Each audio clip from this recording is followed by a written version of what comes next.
Our property markets are going gangbusters, aren't they? And one of the most difficult aspects of being a property investor comes from the fact that we have these competing emotions depending upon where you are in the property cycle. There's fear and greed, overconfidence and loss aversion, panic and euphoria. Now, we're told there's nothing more important than being disciplined when getting involved in property investment, but it's not easy when the emotions hang in there. I mean, one of them is the fear of missing out, like a lot of people are currently experiencing as they feel the market's moving faster than they can get in. And then there's also the fear of being in, which a lot of people were experiencing last year when people were talking about property Armageddon. So I've got two segments for you in the show today. The first one, a chat with property researcher John Lindeman from Lindeman Reports, as we have a little bit of a general chat about FOMO and what you should watch out for. And then I'm going to have just a personal chat, me and you, where we talk about the 10 FOMO mistakes I'm seeing property investors make to ensure that you don't make them as well. So today will be useful for you whether you are looking to get into property or if you're already in property anyway, because as we go through these things, I think there's a couple of great fundamentals and lessons I'd like to show you. So welcome to today's show. Welcome to the Michael Yardney podcast, where twice each week you will learn a number of new ideas regarding success, property investment and money in around 30 minutes. Our show is brought to you by Metropole, who specialise in helping you grow, protect and pass on your wealth through strategic property and wealth advice. Now here's your host, Michael Yardney, Australia's authority in wealth creation through property, who has been voted one of Australia's top 50 most influential thought leaders.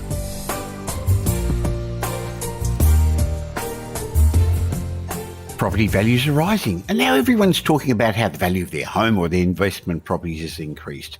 I guess in the old days, you used to say when the taxi driver told you how to invest, you should be careful. Probably today's when the Uber driver tells you how well his property portfolio is performing, you should be a little cautious. So today I'm going to get advice from somebody who's got a little bit of grey hair like me, who's been around the block a few times to give you proper advice about what to watch out for in this stage of the property market. We're going to have a chat with John Lindeman, property researcher from Lindeman Reports. Hello, John. Hi, Michael, and hello, everyone. It's great to be here. Now, John, when you hear how well people's property performances have been, their houses have gone up, they bought an investment property, and the property values are going up so quickly, it tends to lead to what we call FOMO, fear of missing out. But John, in reality, it's really just another word for greed, isn't it? Well, it's certainly an emotionally based desire that we have. It's the fear of missing out. I think it's a basic human drive that we all have. You know, we don't want to miss out on something that someone else seems to have.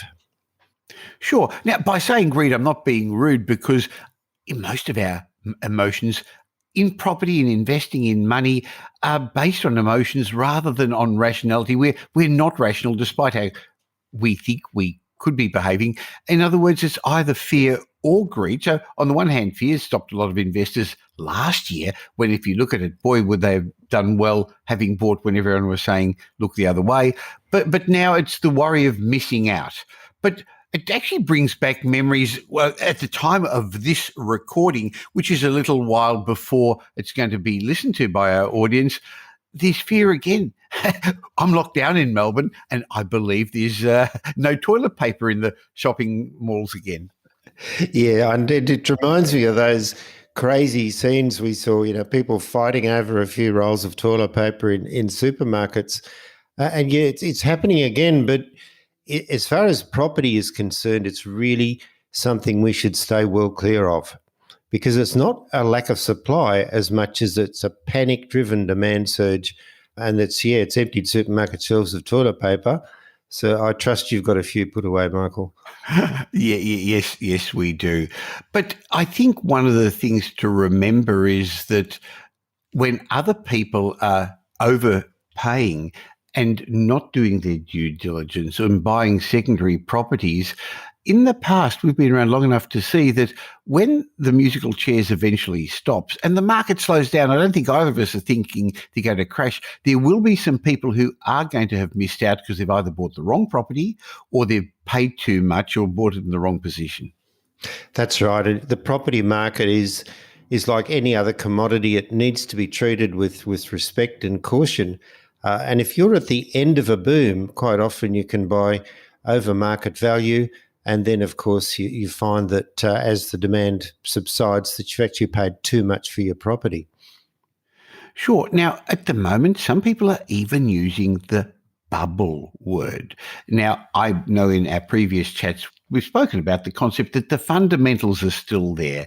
There is, in certain areas, an undersupply of properties. Affordability is higher because of lower interest rates and wages starting to go up. And we're now feeling more comfortable that in general, we've got this COVID thing under control. So we're comfortable about our jobs. But I've seen in the past, and I bet you have also, how FOMO has actually moved a boom to the next stage of it really being a bubble. That's right. And usually that's when too many investors become involved. At the moment, the percentage of investors in the property market buying properties is still under 30%.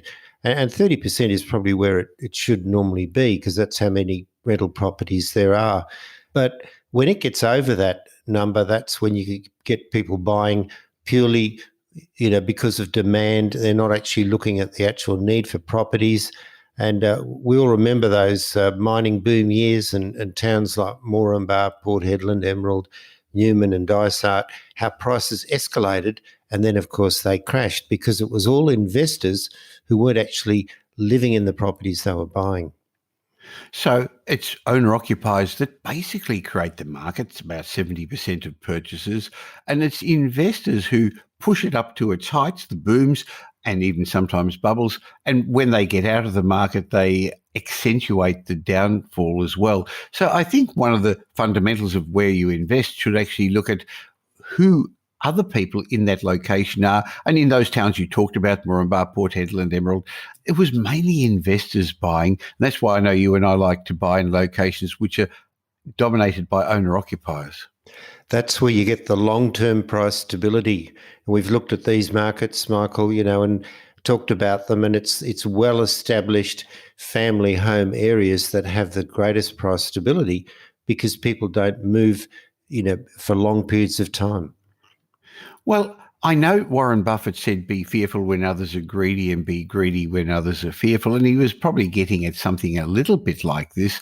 But I believe that in our major capital city markets, not the inner city high-rise apartment markets, there's still quite some legs to go in this. So there's no real need to be fearful. There's always going to be another property coming up.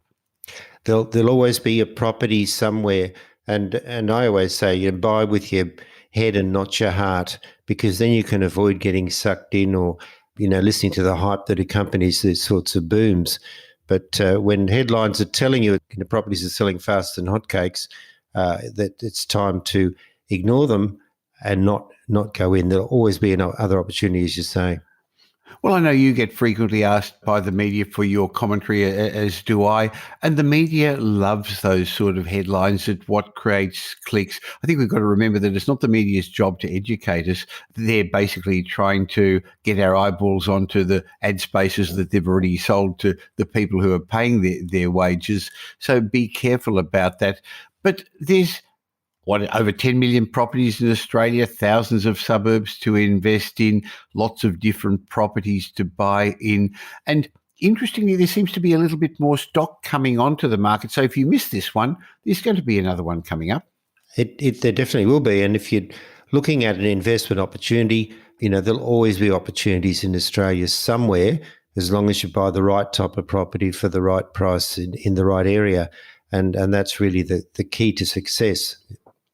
So rather than buying the wrong property in a suburb if you can't afford that, I like the concept of the ripple effect, and that's still working its way through. Sure, there are geographic barriers that stop that, or social barriers, and you don't want to go too far out. But if you can't buy in your preferred suburb, why not look just down the road?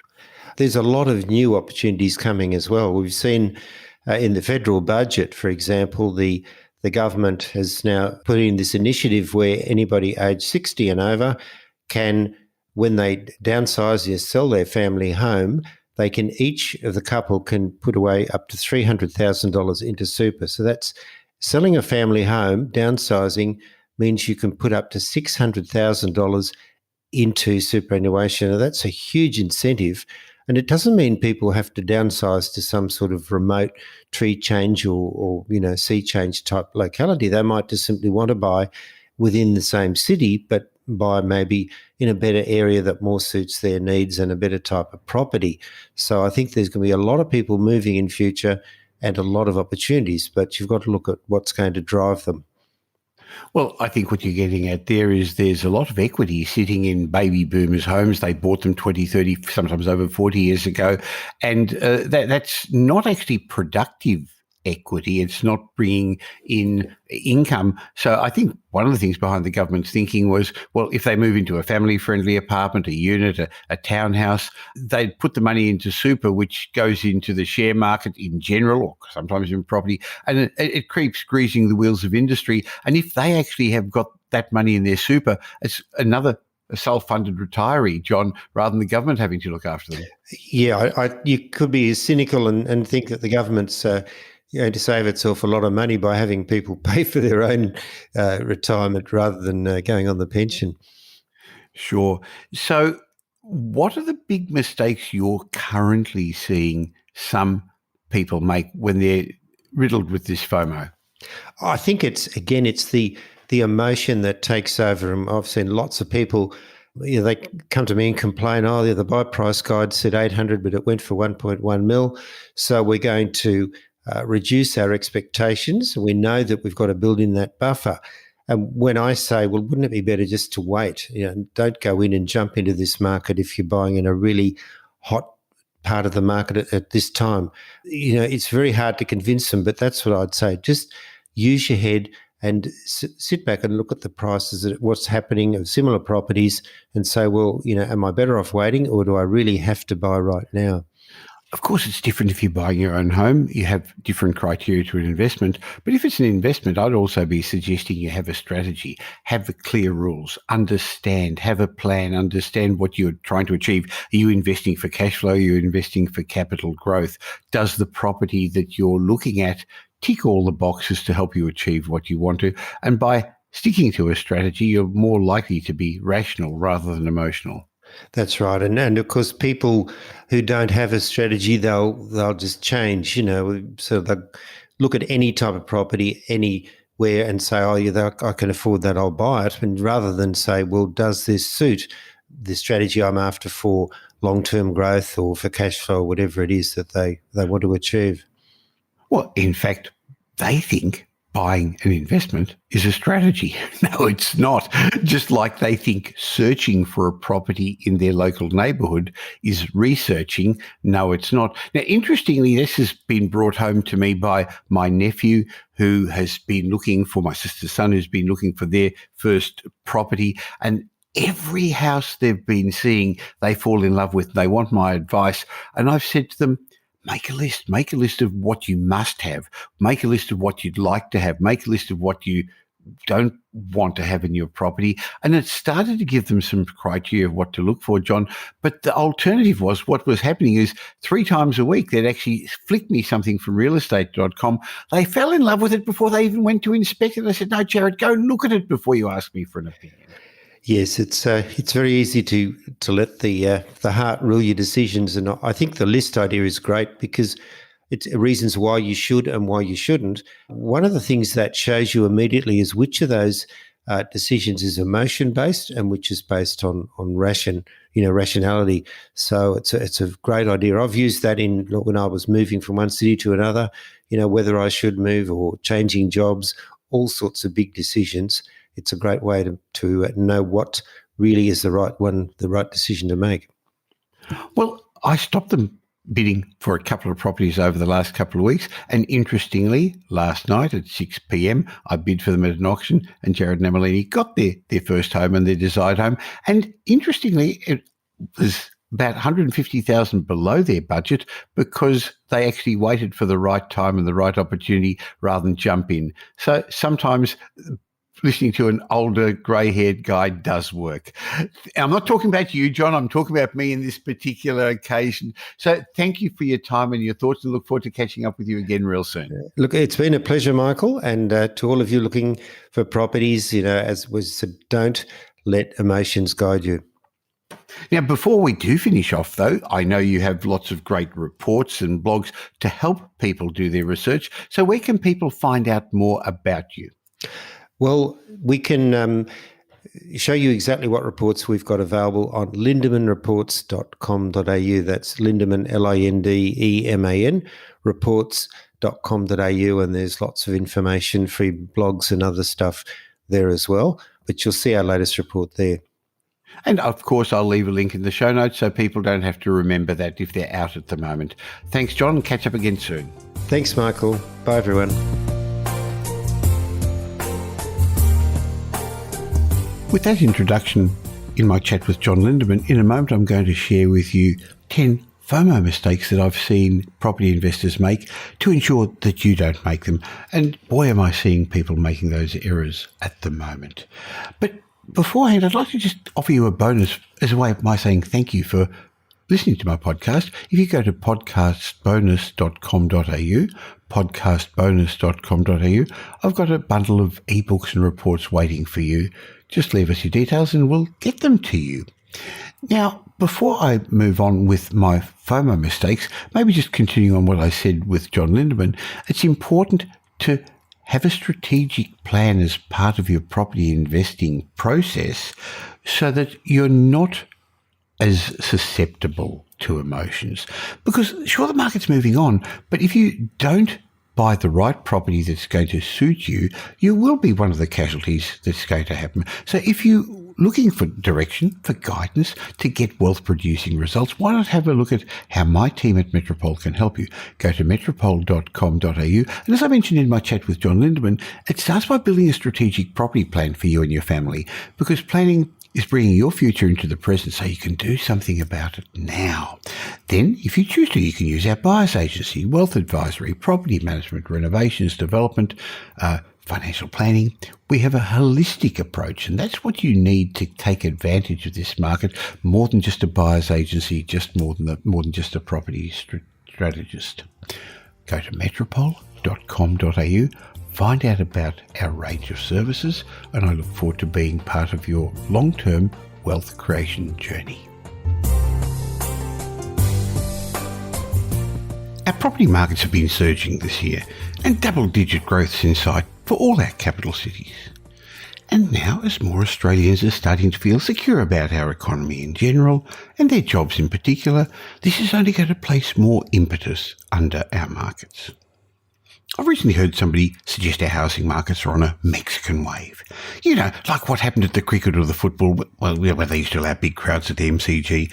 One person would start and then another would join until the whole crowd had their hands up in the air with circular intensity, and the emotion builds and builds. Now, this is showing itself as FOMO, fear of missing out. When home buyers and investors, they're scared the market's running away from them. They feel they must get into the market, but this is showing now that even secondary properties are selling well above the vendor's expectations. Normally at this earlier stage of the property cycle, there's a flight to quality. People remember the type of properties that held their values well during the downturns before, and they avoid secondary properties. But currently I'm seeing some buyers so worried the market's going to pass them by that they're compromising their selection criteria just to get in the market. Unfortunately, we know how this ends up. We know when the market eventually slows down, it's not always a pretty sight. So, in this segment of today's podcast, I'd like to look at some of the common FOMO mistakes I'm seeing home buyers and investors make. They're making them because their emotions are driving their decisions. Now, the first one to discuss is that many buyers, especially new into the market, don't really understand the nature of property cycles. In reality, our property markets are doing what they always do. They're moving in cycles. Each downturn is followed by an upturn, which eventually leads to a rapid phase of price growth, which we call a property boom. This time round, historically low interest rates, pent-up demand, and increasing consumer confidence, that's created a surge of demand pushing up property values. It's worth remembering that over the long term, owner-occupiers make up about 70% of all property transactions. And it's usually investors that create the property booms by their FOMO, by their pushing up prices. And eventually it's investors who accentuate the property downturns because they stay out of the market because of phobia, fear of buying early. Interestingly, this cycle was different to other property cycles I've invested in, and boy, I've been investing since the 1970s. This time around it was driven by owner-occupiers, and particularly by first-home buyers who were buoyed by the many government incentives. But now, property investors are back in the market and they're pushing up prices. So, the first mistake I'm suggesting affects some people is they don't really understand the nature of the property cycle. The second one is that they go in with their heart over their head. Now, when buying a home, a significant part of your purchasing decision is going to be based on emotions and a lesser amount on logic. That's understandable. I mean, your home's where you raise your family, it's your sanctuary, it's your castle. But when it comes to investing, letting your heart rule your buying decisions is a common trap that should be avoided at all costs. Allowing your emotions to cloud your judgment means you're more likely to overcapitalise your purchase rather than trying to negotiate the best possible price and outcome for your investments. Property investors should always buy the property they want based on analytical research. They should be looking at what other comparable sales have occurred. What are the local demographics like? Is this going to lead to capital gains over the long term? Is it going to give you the growth that you require? Is this the best location to attract good tenants, ones who can afford to pay, not just now, but increasing rents in the future? Or are they just tenants who are a week away from being broke? Is this the sort of location that's going to appeal to owner-occupiers? Because it's owner-occupiers who sustain the long-term growth of our property markets. By answering questions like this, rather than buying a house because you love the curtains or because it looked good where you may holiday, by answering these sort of questions, you're thinking based on financial gain rather than on your personal feelings. At the end of the day, property investment is all about economics, not emotions. Well, so it should be. But again, there's lots of FOMO mistakes. And the next ones I'd be suggesting are diving in or dithering. I mean, two common FOMO mistakes I'm seeing are property investors are either too impulsive or they're being overly cautious and never acting at all. Now, the first, being too much of a hurry, worrying about the market running away from them, I mean, we can understand that that's human nature. In the process, though, they make FOMO errors, and many are avoiding undertaking thorough due diligence at the moment. They're in such a rush to beat the competition that they waive cooling off periods or don't conduct essential building and pest inspections or strata searches. Another vital step I've seen some first home buyers who are keen to get in the market and not experienced where investors make, not our clients, but I've seen and heard of people make, is that not even getting a solicitor or a conveyancer to review the contract of sale. They check it themselves or think they know what's going on. They trust the agent. No, the contract's been prepared by the vendor's solicitor, the seller's solicitor. You have to have somebody on your side to level the playing field. Another FOMO mistake that's being made by buyers in their haste is to overlook defects or potential repairs, and they end up biting off more than they could chew when they buy a property with structural issues that's likely to lead to problems that they should have avoided and potentially huge repairs down the track. And not surprisingly, when investors buy emotionally, they're likely to overpay. Now, I'm not suggesting you look for a bargain. They're as rare as hen's teeth at the moment, aren't they? But if you overpay, you pay considerably more than the bank values the property for, means you're going to have to chip in a bigger deposit because the bank's only going to lend you 80% of their valuation, not what you pay for it. And that means you're going to probably have to somehow or other come up with more deposit. And if you pay more than you should, you pay more stamp duty, you're going to take out a larger mortgage, which means you're going to have to pay a bigger mortgage for years and years. So, on the one hand, people are getting in too early, but the other extreme I'm seeing is that some investors are procrastinating and they wait until they know it all, or until the timing is just right, or until they find a bargain. As I've said, you're unlikely to find a bargain today, and you shouldn't try and time the market. Now, of course, I understand why some investors think it's the right thing to do. They've read about be fearful when others are greedy and be greedy when others are fearful. And I know many financial planners recommend what I call when-to investments, which means you have to know when to buy and when to sell. Now, timing is crucial in these investments. If you buy low and sell high, you do well. But if you get your timing wrong, your money can be wiped out. They're things like shares, commodities, futures. They tend to be when-to investments. I'd rather put my money in what I call how-to investments, such as real estate, which increases steadily in value and doesn't have the wild variations in price. If you buy the right property, of course. Yet, how-to investments are still powerful enough to generate wealth-producing rates of return through the benefits of leverage. So, of course, while timing is nice in how-to investments, it's nowhere near as important as how you buy and how you add value. Most when-to investments, like the stock market, seem to produce only a handful of large winners. I guess Bitcoin's in that category as well, isn't it? But there tend to be millions of losers. On the other hand, real estate produces millions of wealthy people and only a handful of losers. Well, as long as you follow a time-tested strategy, which I guess leads me into the fourth big FOMO error. Not adhering to a property strategy. You've heard me say it over and over again that property investment's a long-term game. It's a process. It's an ongoing event. It's not a once-off event. And like other things in life, when property investors fail to plan, they plan to fail.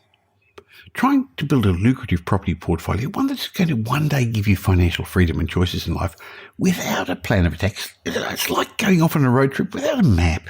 You're eventually going to take the wrong turn and you're going to get lost. In reality, planning's bringing the future into the present so you can do something about it now. Successful wealth creation through real estate requires you to set goals. It requires you to determine where you want to end up, and it requires you to devise a cohesive plan to get there. And then you need to focus on both the short term and the long term and ensure that your investment decisions gel with your overall strategy. Work out what you want to achieve with regard to income. Are you looking for short-term yields for cash flow, or are you wanting capital growth, which, as you know, is my preferred strategy for investing? And you also got to understand how you best manage your cash flow as a smart investor. So you've got to have a strategy, have a plan. What type of properties do you need to buy to meet your income goals? With a carefully thought out outline of your investment journey, you're much more likely to end up where you want to be. So plan your actions and then activate your plan. Now, if you're a beginner looking for a time-tested strategy, because you're hearing so much in the media at the moment, so many mixed messages, or if you're an established investor who's stuck, or maybe you just want to get another opinion on your situation, or you're wanting to move to the next level, why not let the independent property strategists at my team at Metropole help build you a personalised strategic property plan? Because when you have a strategic property plan, you're more likely to achieve the financial freedom you're looking for, because we're going to help you define your goals. We're going to see whether your goals are realistic, especially for your timeline. We're going to help you measure your progress towards your goals, whether your property portfolio is working for you or are you still working for it. By building you a strategic plan, we're going to find ways to maximise your wealth creation through property and identify risks you hadn't thought of. And the real benefit is you're going to be able to grow your wealth through property faster and more safely than the average investor. So why don't you go to metropole.com.au and find out what my team do and allow us to build a strategic property plan customised specially for you. So my fourth point was that one of the big FOMO mistakes is people don't adhere to a strategic property plan. The fifth FOMO error is they change their investment plan, their strategy. When the property market's booming and FOMO kicks in, some investors, they try and take shortcuts. They cut corners. They change their strategy just to get in the market. Sometimes they decide to buy a particular type of property because they see others buying them. That's not a good reason to invest. Or because somebody they know made a recommendation at last weekend's barbecue. That's not a reason to invest. So they actually change from what the initial plan was just because somebody told them to do it differently. If you aim to gain financial freedom through property investment, this is a critical time to adhere to a proven strategy. Strategic investors do what's always worked. They don't look for what's working right now. They buy investment-grade properties that are going to be in continuous strong demand by owner-occupiers and by tenants over the long term, rather than looking for a short-term fix or looking for the next hotspot. Another FOMO mistake is that investors are speculating rather than being patient. I found too many investors currently hoping to become overnight millionaires. They're being egged on by some of the things they're reading in social media. They think that property investment is going to be a quick fix to their financial problems. But the truth is, seeking short-term gains in real estate is more about speculation than strategic investing. In fact, it takes most property investors 20 to 30 years to build a safe, sufficiently large asset base to give them substantial financial freedom. Now, I know that's not what you want to hear, but when you look at the statistics of how few property investors actually achieve financial freedom, how close to 50% of investors sell up in the first 5 years, how 92% of investors never get past their second property, and how only about 21,000 investors in Australia currently own 6 or more properties, you'll recognise that it's not a get-rich-quick scheme. My strategy is to use capital growth to make one property snowball into the next, pyramid into the next. So you use the capital growth from one property to leverage into another property, and then the combined gains from these two properties to buy more properties. But that takes time. But better still, you can use other people's money, borrowed from the bank, to leverage to help you do so. The Real Estate Institute of Australia showed that housing prices soared by more than 500% over the last 25 years. So if that's the case, why haven't more investors been successful? Because they're in a hurry. But by approaching property investment with patience and persistence, you'll gain far more success and wealth than if you seek out the next big thing. Securing proven, high-performing properties that grow consistently over the long term is the only way I know to ensure that you can make it to the top of the property ladder. Now, as we're working through the FOMO mistakes I'm currently seeing people make, another big one is not having a finance strategy. You've heard me say it before, property investment's a game of finance with some houses thrown in the middle. Strategic property investors have a finance plan to allow them not just to buy one property, but the next and the next, and they have financial buffers in place to see them through the ups and downs of the property cycle. By the way, the banks won't help you plan this. That's why you need an investment-savvy finance broker on your team. So in today's hot market, some of the FOMO finance errors I'm seeing people make include signing a contract to buy a property without even having their finance pre-approval in place. That's dangerous in today's market. Another one is not understanding the type of properties that the banks don't like.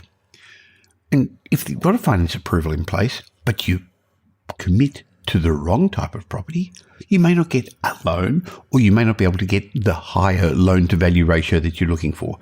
Some banks won't lend for certain properties, or in certain locations, or certain zonings, or certain types of title, such as stratum title or company title, or they will lend you, but you've got to have a much bigger deposit. Other banks may be reluctant to lend you money if your property's in a flood-prone area or a fire risk area. Some banks don't like certain postcodes where there's an oversupply of property, or they don't like lending in higher density apartments, those high-rise towers, or if you buy a small apartment smaller than 50 square metres. So not understanding what your bank has lent you the money for, or given you pre-approval for, is really what I should be saying. Not understanding that can get you into trouble. That's a FOMO error. Jumping the gun. Another finance faux pas is overspending. When FOMO causes buyers to take financial risks by exceeding their budgets or spending their last cent to get into this market, and then having nothing left over for the inevitable expenses that occur when you buy a property. As I'm working through the FOMO mistakes, and boy, there's a lot of them as I think about it, big one I'm seeing people make is compromising on location.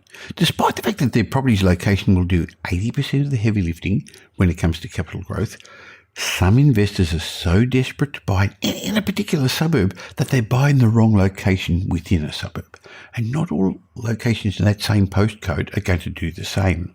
While a rising tide lifts all ships, Warren Buffett smartly said that once the tide goes out, you'll see who's swimming naked. Sure, most properties are selling well now in a rising market, in a hot market. But when the market eventually slows down, as it always does, properties in secondary locations, even in investment-grade suburbs, are going to languish. They're going to suffer with lower capital growth. They're going to have difficulty finding good tenants. However, some buyers are compromising and buying on or too close to main roads or too near to the train lines or in flood-prone areas. An alternative would be to buy in an adjoining suburb, one that they can afford and which will benefit from the uplift of values as the ripple effect moves on. Others are buying in regional locations because they're cheaper and they're hoping the escape from the city trend will continue. You've heard me talk in previous podcasts that this trend is reversing and the big drivers of capital growth over the long term are going to continue to be economic growth, jobs growth and population growth, and this is going to be more prevalent in our big capital cities. Don't fight the big trends. Don't invest in regional Australia. Another big FOMO mistake I'm seeing people make at the moment is taking advice from the wrong people. In Australia, we seem to have 25 million property experts because currently everyone seems to have an opinion about what's going on in our property markets, don't they? But be careful who you listen to, and in particular, which media reports you read or you follow. You shouldn't take advice from well-meaning relatives or friends who really have never made it themselves as successful investors. But also be careful from that new breed of so-called property experts offering advice on how to get rich quickly through property. Now, just to be clear, I firmly believe investors should take advice, but they should learn from somebody who's got a proven track record of investing through multiple property cycles and who's achieved investment success, the sort of investment success you're looking for. These advisors should also help you avoid many of the landmines that I'm talking about today, the landmines you're going to experience in your investment journey. But if you're not paying for their advice, chances are you are the product, as the so-called advisor must be getting paid by somebody else whose interests they're looking after, not yours. And I guess the last FOMO mistake I'd like to share with you today is buying the wrong property. In the frantic pace of today's property market, buyers feel they've got to make a snap decision. It's causing many to compromise, as I've already mentioned. They're compromising the type of property they buy. And of course, that's one of the biggest FOMO blunders of all. Firstly, you need to choose the right investment location, like I said, one that's going to outperform in the long term, maybe because it's gentrifying or because it's where more affluent owner-occupiers are wanting to buy, because we know that the upper end of the market is outperforming and has continuously always done that over the long term. But then you're going to need to buy an investment-grade property in that location, one that's going to remain in continuous strong demand by owner-occupiers and tenants in the future. Now, while any property can become an investment, you just kick out the owner and put a tenant in my mind, less than 4% of the properties currently on the market are what I call investment grade. Those properties are the ones that are going to deliver wealth-creating rates of return over the long term. But currently, FOMO is causing buyers to buy the wrong properties or a good property but in the wrong location, just as bad. Of course, another error I'm currently seeing is investors buying off the plan.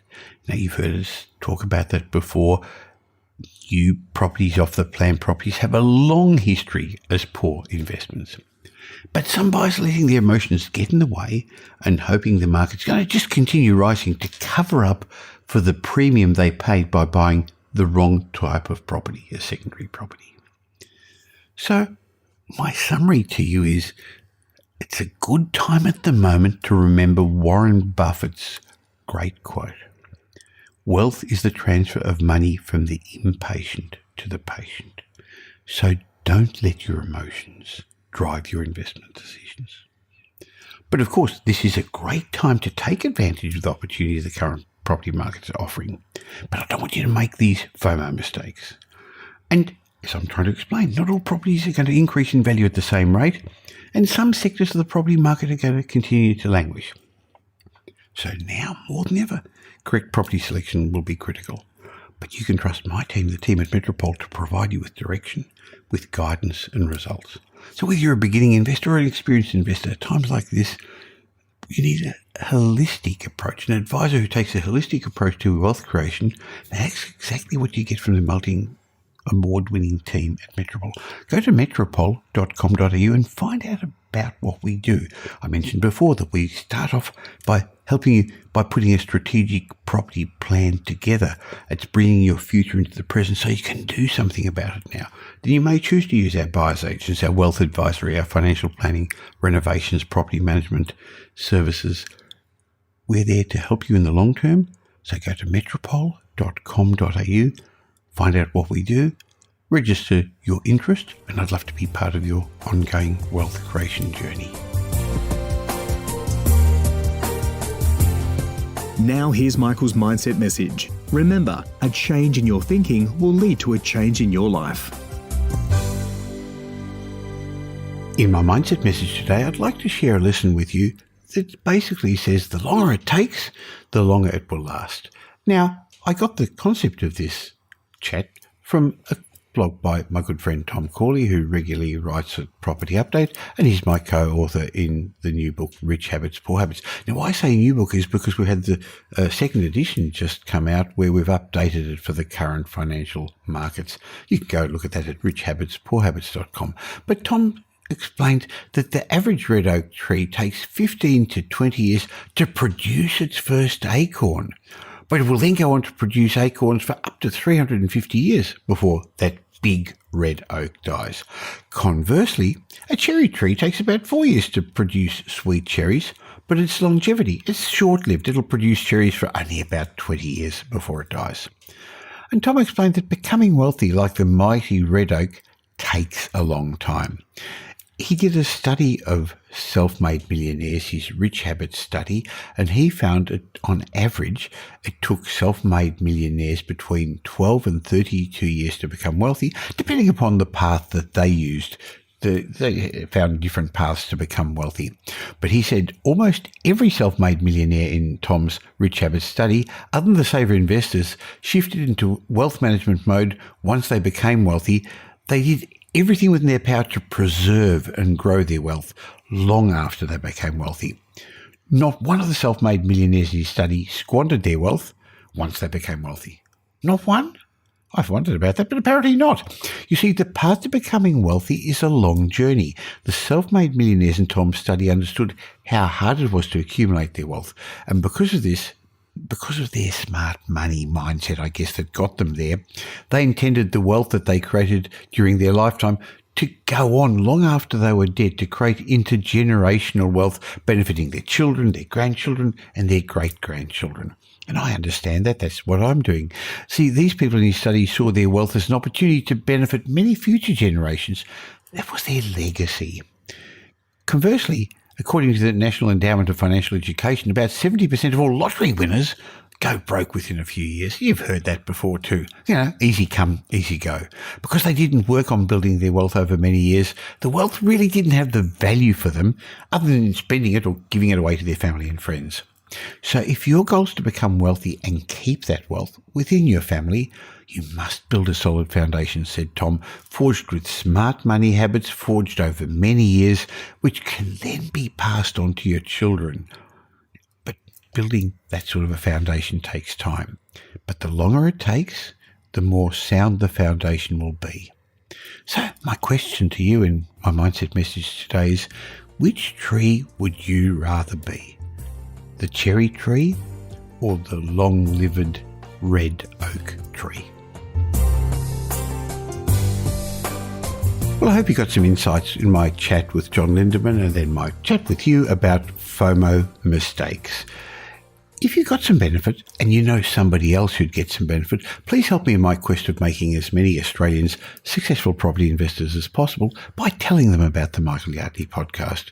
Or you can leave a review on iTunes or Stitcher or Spotify, wherever you listen to this, and tell the world. In the meantime, if you'd like to catch up with me between these twice-weekly shows, just look for me on social media, Michael Yardney, or join my private Facebook group. Go to Facebook and look for the Property Update private Facebook group, because every day I leave some tips, some charts, some commentary that you won't find elsewhere. I'll be back again real soon. In the meantime, have a great week. Make it a great week. Thanks for listening to this episode of the Michael Yardney podcast, which was brought to you by Metropole, who help their clients grow, protect, and pass on their wealth through strategic property and wealth advice. If you like what you heard and don't already subscribe, you'll find us on iTunes or on your favourite Android app as the Michael Yardney podcast. Watch out for our next show, which comes to you twice a week, and you'll learn some new ideas about property investment, success, and money in around 30 minutes. To get more of Michael's thoughts, go across to www.propertyupdate.com.au and sign up for his daily morning briefing, and you'll hear from not only Michael but a group of leading property success and money experts. And just a reminder that the information you heard in this show today is general educational advice and not specific investment advice, as we don't know your personal circumstances. If you're looking for specific advice, why not ask the team at Metropole to help you?